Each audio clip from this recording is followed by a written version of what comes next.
उपचुनाव की तैयारियों में जिला प्रशासन ने आज एक प्रेस कॉन्फ्रेंस आयोजित कर घाटशिला में होने वाले उपचुनाव की तैयारियों के बारे में जानकारी दी। यह उपचुनाव राज्य के शिक्षा मंत्री रामदास सोरेन के असामयिक निधन के कारण आवश्यक हो गया है। तैयारियों के मुख्य बिंदु: मतदाता सूची संशोधन। मतदाता सूची का विशेष संशोधन किया जा रहा है, जिसकी अंतिम सूची 29 सितंबर को प्रकाशित होने की उम्मीद है। मतदान केंद्र: मुसाबनी प्रखंड में 99 मतदान केंद्र स्थापित किए गए हैं, जिनमें से 5 नए मतदान केंद्र जोड़े गए हैं। क्षेत्र विभाजन: 11 क्षेत्रों का गठन किया गया है, जिनमें से 3 जादूगोड़ा और 8 मुसाबनी में हैं। प्रशासनिक निगरानी: सहायक निर्वाचन पंजीकरण अधिकारी पवन कुमार चुनाव तैयारियों की निगरानी कर रहे हैं।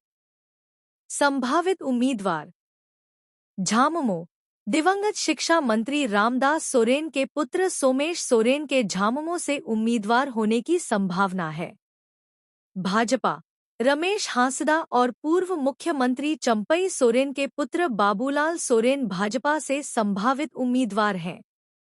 कांग्रेस: झारखंड प्रदेश कांग्रेस के पूर्व अध्यक्ष डॉक्टर प्रदीप कुमार बालमुचु ने घाटशिला सीट पर अपनी दावेदारी पेश की है। इसे कांग्रेस का पारंपरिक गढ़ बताया है।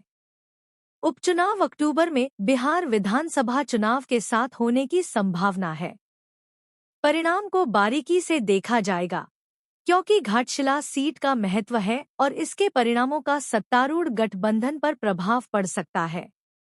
1048 फीमेल वोटर्स हैं और इलेक्टर पॉपुलेशन रेशियो हमारा 63.84 है। तो बूथ की जहाँ तक बात करें और क्षेत्र में जो 300 पोलिंग स्टेशंस हमारे घाटशिला असेंबली में हैं, उन सभी पोलिंग स्टेशंस की, प्रत्येक पोलिंग स्टेशन की वल्नरेबिलिटी मैपिंग की एक्सरसाइज की जा रही है सेक्टर मजिस्ट्रेट और सेक्टर पुलिस ऑफिसर्स के द्वारा। तो वर्तमान में ज़िले में नक्सल गतिविधि का कोई एविडेंस हमारे पास नहीं है, लेकिन फिर भी एहतियात के रूप में ज्योग्राफिकल कंडीशंस के बेसिस पे या हिस्टोरिकल कंडीशंस के बेसिस पे, वर्तमान में जो व्याप्त लॉ एंड ऑर्डर का इशू है उसके बेसिस पे कुछ बूथों का वर्गीकरण वल्नरेबल के रूप में किया जाएगा।